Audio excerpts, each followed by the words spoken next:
तो जलम चैव सदा देह अन्नम क्षुद्र व्याधि शांतये, बहुत ध्यान से सुनिएगा। जिसके घर में भूखे को भोजन, प्यासे को पानी मिलता है, उस घर में एक दो बीमारियां नहीं फैलती और एक अग्नि का प्रकोप नहीं होता, उस घर में अग्नि का प्रभाव नहीं होता। अग्नि भी उस घर में बर्फ की तरह शांत रहती है, जहां से कभी कोई भूखा नहीं जाता। ये बहुत प्यारा श्लोक है, 69 नंबर का श्लोक है। जलम चैव सदा देह अन्नम, क्षुद भूख को मिटाने के लिए व्याधि शांत है, उस घर की बीमारियां समाप्त हो जाती हैं। इसलिए इसमें बिल्कुल श्रद्धा रखिए, घर से कभी कोई भूखा न चला जाए। आपकी जो कमाई, आपके बच्चे पहली बार नौकरी के लिए जा रहे हैं, उनकी पहली तनख्वाह भगवत कार्यों में लगाना, अच्छे कामों में लगाना।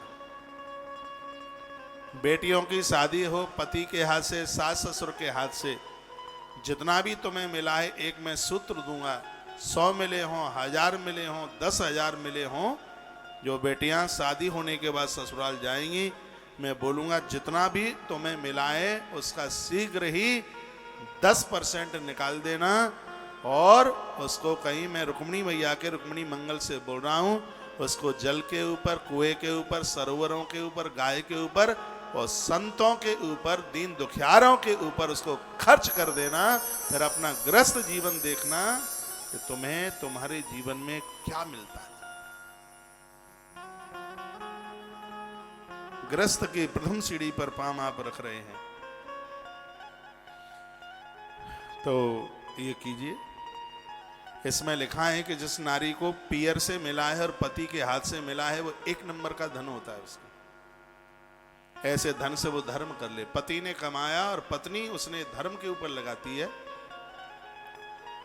तो धन के जितने दोष हैं वो सब समाप्त हो जाते हैं। इसलिए मैं इन मर्दों को बोलता हूं, तुम्हारी घरवाली धार्मिक है, ये धर्म पुण्य करती है, इसको कभी भी मत डांटिए, ये तुम्हारी कमाई को शुद्ध कर रही है। ये ग्रंथ में लिखा है, पति कमाता है और पत्नी उसको धर्म में लगाती है,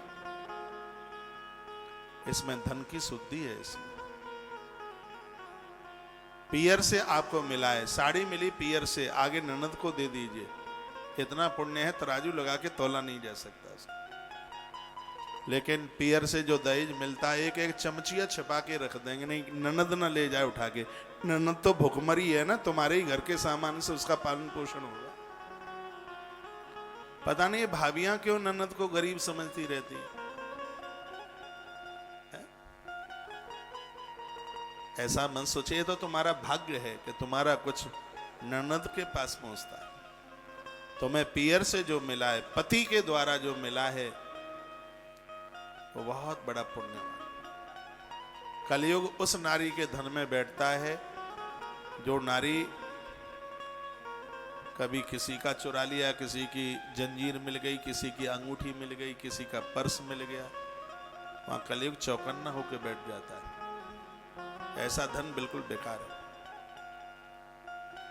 तो बड़ी अच्छी अच्छी बातें कही का न्यायाजितस्य वित्तस्य दानात् सिद्धम समुष्णते।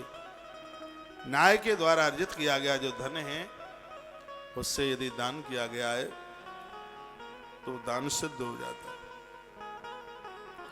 ज्ञान सिद्धया मोक्ष, देखो क्या सुंदर बात कही गई है। दान के द्वारा इस धरती के भोग और मोक्ष दोनों प्राप्त होते हैं। यह दान की बहुत बड़ी महिमा।